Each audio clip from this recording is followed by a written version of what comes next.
Hey guys, I'm Heidi Preeb. Welcome back to my channel, or welcome if you're new here. For the past couple of months on this channel, we've been talking about resilience. And to start rounding off this series, I want to talk today about which traits make someone hard to manipulate. And before we get into the meat and potatoes of this, I want to just offer up the perspective that a lot of things that happen, particularly inside of relationships that involve two insecurely attached people that are manipulative, are not necessarily intentional. So, if you want to get incredibly technical, all insecure attachment styles are ways that we have learned to unconsciously manipulate our environments to get our needs met. And this does not mean that the people doing this manipulating have bad intent or are actively aiming to kind of take over somebody else's autonomy. But what we're going to go over today, these traits that make us resilient in the face of manipulation, are likely to go a long way in serving the health of both the person using them and the health of their relationship. Because essentially, what these strategies are strategies for getting back into secure functioning. So, this is going to protect us both against overt forms of manipulation that might be more intentional, but also against more unintentional ones that are just kind of the natural outflow of insecure strategies doing the best that they can to connect.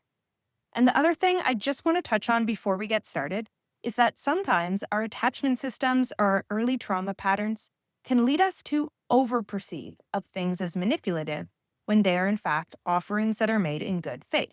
And so we're also going to look at areas where we might be prone to interpreting things as manipulative that might actually not fit that bill. So those are the two kind of caveats I want to give before we dive into this. But without further ado, we'll talk about 5 things you might want to work on if you want to become impervious as much as you can be to manipulation. The first thing you want to do is you want to look at closing the gap as much as you're able to between the way that you like to think of yourself or the way that you might even need to think of yourself in order to stay regulated most of the time and the way that you actually are. So, to be insecurely attached in any form means to have a lot of blind spots. So, a lot of areas where you haven't done that shadow work and gotten comfortable with the parts of yourself that are not cleanly aligned with your kind of ego story about yourself. And generally, when we have these big blind spots, what happens is that we have kind of fixed or rigid identities. Because when we need to think of ourselves in very narrow and particular ways in order to stay regulated and in order to keep respecting ourselves, the problem is that anytime we happen into a situation where a trait that is not congruent with our ego or the way that we like to think of ourselves is, in fact, the best trait to use to navigate that specific scenario, we are going to default to the trait that we like more and then feel manipulated, or in a lot of cases, actually get manipulated. So, what does this look like in concrete terms? What this looks like is, for example, if I need to always think of myself as a kind and generous person, all somebody has to do to manipulate me, consciously or otherwise, is to present me with a situation where a kind and generous person would necessarily do the thing that they want me to do. And if I absolutely need to think of myself as that kind of person in order to keep feeling okay about myself, I'm going to feel like my hands are kind of tied in terms of the choices that are available to me in that situation. And so this could be something that turns into a real way that people manipulate us. Or it could be one of those areas where we feel chronically manipulated, even though there actually was another option available to us. On the flip side of the attachment spectrum, let's say you have a scenario where the options are be dependent on some person or institution in some significant way, or branch off and do things your own way. If the only way you are capable of self regulating is knowing that you are in complete control at all times, you are almost always going to choose that latter choice. And if someone wanted to manipulate you in some conscious or unconscious way, it's likely that all they would have to do is present you with a forced choice where those are your two options. And the thing that they want you to do is the thing that would provide you with more independence. And once again, this can also lead us into scenarios where we feel manipulated, when in reality, other people are able to accurately perceive the choices that were available to us that we did not even consider as options because they were so non congruent with our egos. So, the opposite of this trait of having a very fixed identity is having a flexible identity. And this is generally what we develop once we have done that shadow work of excavating the parts of ourselves that include the ways we really do not want to think of ourselves as. So, finding the parts of us that are, in fact, selfish under the right conditions, that are, in fact, dependent and trusting under the right conditions, and then learning that we can pull those parts of ourselves out when they are needed. And when we're able to do that and we're able to access all parts of our personality, not just the parts that we need to feel like we consistently inhabit, then we're going to be much more impervious to any form of coercion that comes from outside of us, because we now have an adaptable and flexible skill set that allows us to show up differently based on what the situation calls for. Second thing we can do that works in the direction of being hard to manipulate is become incredibly aware of what flips us into a 4F response and what it feels like to be in one versus to be regulated. So when I say a 4F response, I'm referring to fight, flight, freeze, or fawn responses. And these are all layers of trauma programming that come online in our systems when we feel incredibly threatened. Now, the first thing I want to make clear is that we need these responses. We do not want to get rid of the instinctual part of ourselves that's able to respond appropriately and swiftly to danger. But for those of us who have trauma patterns in our past, very often what happens is that we flip into one of these 4 responses in scenarios where the danger that our body thinks it's protecting us from is in fact not present. The problem is that when we have these responses come online, the first thing that gets hijacked is the critical part of our minds that's able to reason well about the situation at hand. And we might instinctively go into either a fight response, so trying to overcome our environment with force, a flight response, so trying to escape the situation at hand, a fawn response, so giving in to whoever it is that we believe has the most authority around us, or a freeze response, so kind of losing our sense of autonomy and staying immobilized inside of a situation that it might be better for us to mobilize within. Now, there are 2 main reasons why it's good to be aware of when we are in these states. One, very cleanly, is that we don't want to be decision making on any important things that have long-term consequences when we are in one of these states. So what we don't want to be doing is signing business deals or making major decisions about a relationship when we are operating from an unconscious trauma response, at least not most of the time. Those are likely to be decisions that might get us out of the present moment situation that feels threatening, but that is unlikely to integrate well into the rest of our lives because we made those decisions from an unintegrated place.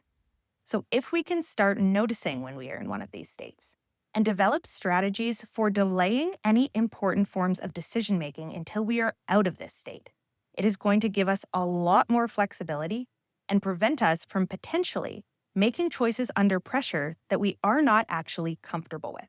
So this might mean noticing over a period of time that you tend to go into a fawn response when you're pressured to make decisions quickly, and learning to compensate for that by developing strategies for what you will do when you feel that pressure coming on. And maybe having a go-to phrase you use, like, I like to give myself 24 to 48 hours to think through any major decision I make. So I'm going to get back to you on this, which is going to help you in a lot of things like sales calls. And often when we have these strategies in place for ourselves, it actually allows us to go into situations feeling more relaxed and authentic in the first place. So during the brief period of my life where I went on a couple of first dates from dating apps, I used to have a strategy that I would use because I would feel so uncomfortable at the thought of kissing on the first date that I would preoccupy myself with the fear of it throughout the entire date. And then I started telling people before meeting up with them that I just have a policy that I don't really like to kiss or even have a lot of touch on first dates, and just checked in to make sure they were okay with that before meeting up. And that allowed me to actually relax into the experience and not get stuck in those moments of freeze, because I knew that I'd set up my boundaries proactively in a way that would prevent me from going into one of those potential 4F responses. And of course, we can't always do this perfectly. But there's a second reason why we want to start being more aware of our 4F responses in relation to manipulation. Unfortunately, one of the easiest ways to kind of get inside of somebody's head is try to convince someone that their trauma response is who they are. Now, what I want to be clear about here is that yes, our trauma responses are absolutely parts of who we are, but they are unintegrated parts of who we are. So if we come out with a whole bunch of force when we're in a fight energy, that does not mean that the core of our personality is a selfish and boorish person who wants to fight all the time. But it's easy to start getting a kind of confused sense of identity. Like, who am I? Am I this angry, abusive person? Or am I this kind, well meaning person? And any place where we are very dysregulated around what our own identity is and who we are as a person is going to be an easy spot for someone else to manipulate us from. Because all they have to do is guilt us in a regulated state into believing that who we are when we're dysregulated is who we actually are. And that's going to kind of play on all of these insecurities and fears that we might have about ourselves. Now, what I want to be super clear about here is once again, we do want to be taking responsibility for and owning what we do in a trauma response. But the way to do this properly and safely is to become trauma aware. So if the trait here that makes you easy to manipulate is being trauma blind, the reverse trait is being trauma informed. So the cleanest example I can think of, I was once having an argument with a friend, and I flipped into one of my 4F responses, and I became quite disoriented. I was kind of fawning and saying things that honestly didn't make clear sense, and the next day, that same friend texted me and said something kind of mocking about the text that I'd sent the night before in a dysregulated state. And this was one of the first times when I was actually quite aware that what had happened was I was dysregulated at the time that I'd sent that text. And then overnight, waking up the next morning, I'd return to regulation. And so I responded to the text saying, yes, last night I sent that text that didn't make a lot of sense when I was in a really dysregulated state. But now I'm regulated and I don't like the way that you are speaking to me about it. I'm uncomfortable with the mocking tone. And that shifted the tone of the conversation very quickly. And this is precisely what happens when we develop a meta-awareness of our own psychology.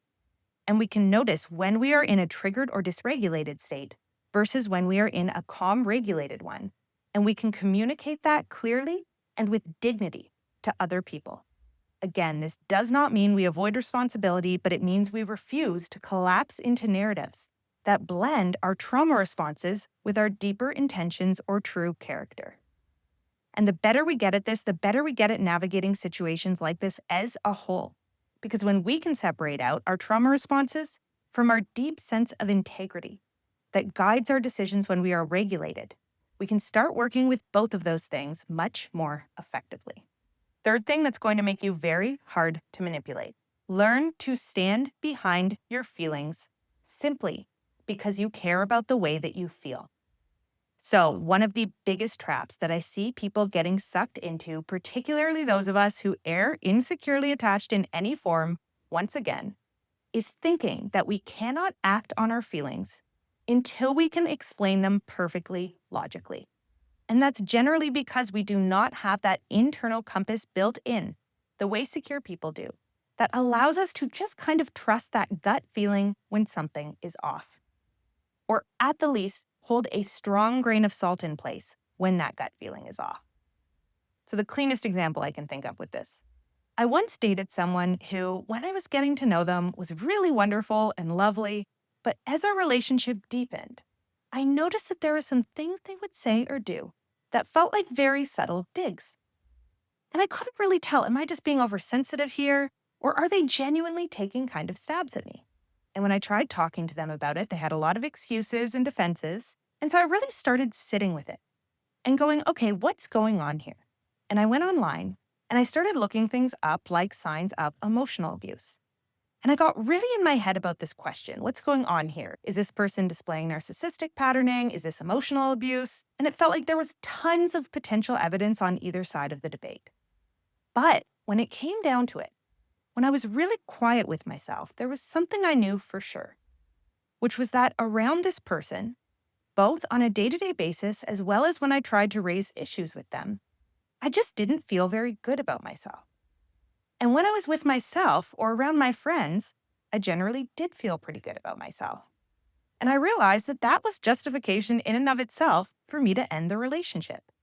I didn't have to be able to place someone definitively into some category in my head in order to value the way that I felt.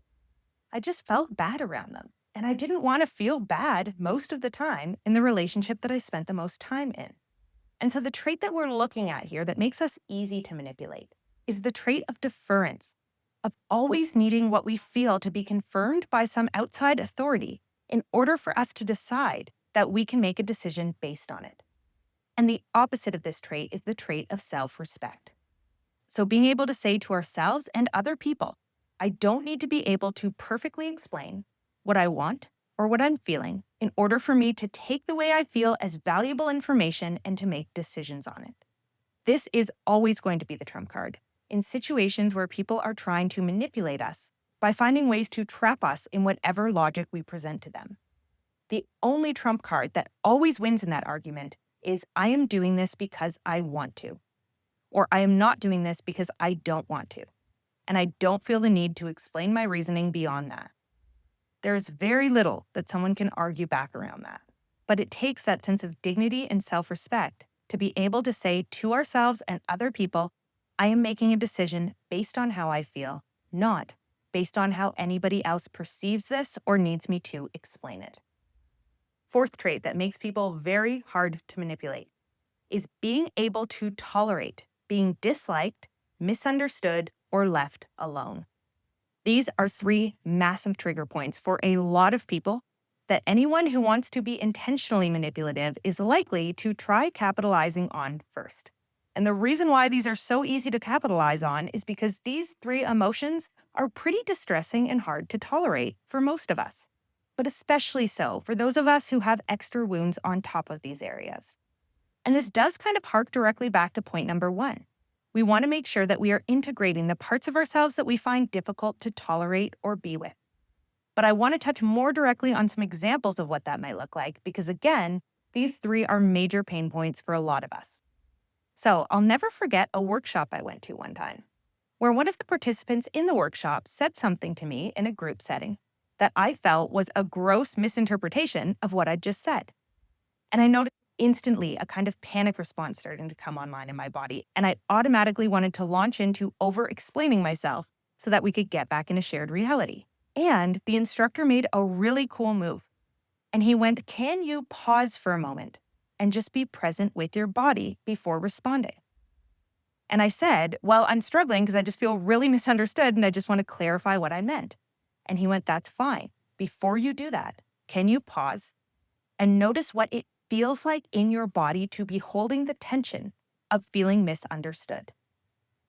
And I sat with it and I noticed how deeply uncomfortable it was for me to be with that sensation of being unable to communicate what I wanted to communicate, how it made me kind of clench all of my muscles and how the energy was just coursing through my body rapidly. And I will forever think back to that moment as the first of a long series of reps that I started doing to train the muscle of being misunderstood without instinctively responding. Now, what happened in that scenario and in a lot of future scenarios was that I eventually did respond to the person and got in a shared reality with them. But it was very cool to even conceive of the idea that there was value in being able to tolerate the feeling of being misunderstood, of being able to sit with that feeling, be present with it, and notice that I was surviving it. The greater we build up our tolerance for staying with distressing emotions without immediately needing to rectify them, the more we are at choice about how we end up responding to them. So if we cannot tolerate the idea that someone might dislike us or misunderstand us or abandon us, if we think that that is so intolerable that we instinctively react the second we feel even remotely threatened that any of those things might happen, what we're once again probably doing is responding from one of those 4F responses. And once again, this is very often the place where we end up making decisions we regret from. So the opposite trait to this is the trait of self-restraint. So if we want to be more resilient in this area, What we want to do is start training that muscle that allows us to stop, pause, hold the discomfort in our body, and then be at choice about responding to the scenario. Because if someone knows that we cannot tolerate being misunderstood, what's the simplest thing they can do to get us in a 4F response? They can deliberately say something to us that makes us feel misunderstood. And now our nervous system is hijacked, and we are more likely to make whatever decision they want us to make when we are in that state. Same goes if you are terrified of abandonment. All someone has to do to put you in a fawn response is probably threaten abandonment subtly or overtly. And so the more we can train these muscles, the more agile our response system becomes. And we can stop and ask ourselves the question, is this something that is truly a misunderstanding? Or am I being baited here? And do I want to go into that trigger response? Or do I maybe want to remove myself from this situation and come back to it when my distress level is lower? And of course, this is not limited to those three emotions. Essentially, any distressing feeling that you cannot tolerate without immediately responding to is a button you have that someone else is going to be able to press if they notice it to get you into one of those 4F responses. So notice what it is that you are most afraid of, that you become most panicked around, and learn to stay present with the distressing feeling in your body for at least 5 to 10 seconds, and then you can gradually increase your tolerance level before responding. It is going to go a very long way in helping you not get hijacked by your nervous system in moments where you really want that reasoning part of your brain to stay online. And then fifth thing you're going to want to work on if you want to become hard to manipulate is learn to decenter yourself from your narratives about why other people are doing what they're doing. So I have a whole YouTube video on this called How to Stop Taking Things Personally. But the idea behind it is that we can accidentally end up in a lot of big power struggles in life by inaccurately projecting intent onto other people. And I believe this is one of the biggest reasons why people tend to perceive manipulation in areas where it doesn't truly exist. Because for some of us, it is actually less threatening to think that somebody was maliciously and intentionally trying to hurt us than it is to think that they were actually not thinking that much about us at all.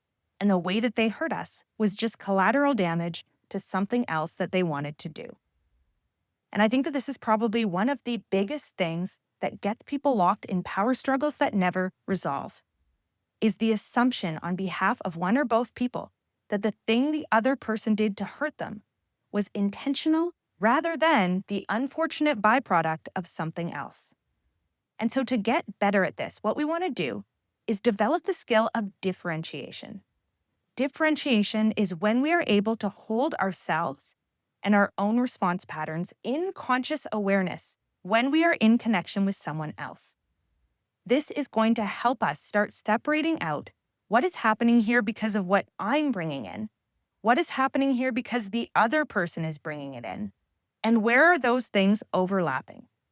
So those of us who come from the more anxious side of the spectrum and have more enmeshment patterning tend to have a bias towards believing that most of how other people make us feel was intentional in some way. And those of us on the avoidance side of the spectrum tend to have the kind of opposite bias, which is that everybody is just out for their own good and that relational dynamics are not really co-created in any significant way. And so what we want to start doing here is getting really accurate about it. So checking with other people when we have an assumption about why they did something, why they may have done that. Or even just as a thought experiment, asking ourselves, is there a reason they might have done this that was not malicious or directly targeted at me? And what might that reason be? And again, this might surprisingly bring up the fear of abandonment. Because once again, it is often more threatening to think of ourselves as absent from someone's worldview than it is to think of ourselves as a target of their worldview. And what I'm not saying here is that there is never situations where people are targeting us in any way, but I do think that this is one of the most common and persistent mentalizing errors that people with insecure attachment patterns tend towards that end up creating power struggles that are false because what's actually happening gets missed in the midst of a series of projections that this tends to evoke. So, just to quickly recap those 5 traits, what we want to start developing inside of ourselves if we want to be very resilient in the face of real or unintentional manipulations. We want to do that shadow work and start getting comfortable with the parts of ourselves that are not automatically ego congruent. We want to become trauma aware and start working with those 4F responses so that we can notice when they're coming online and have strategies we employ for not getting hijacked by them and minimize the decisions that we end up making from a traumatized space. We want to develop that self respect and the capacity to stand up for ourselves simply because we know what we want and don't want without needing to explain ourselves perfectly. We need to be able to practice self restraint, the ability to be with unpleasant feelings before automatically responding. And we want to get good at differentiation, understanding other people's worlds without placing ourselves at the imagined center of them. So, as always, if you have any questions or any comments coming up as you go through this video, or any traits that you would recommend curating and developing inside of yourself in order to be harder to manipulate, please leave them below. As always, I love you guys. I hope you're taking care of yourselves and each other, and I will see you back here again really soon.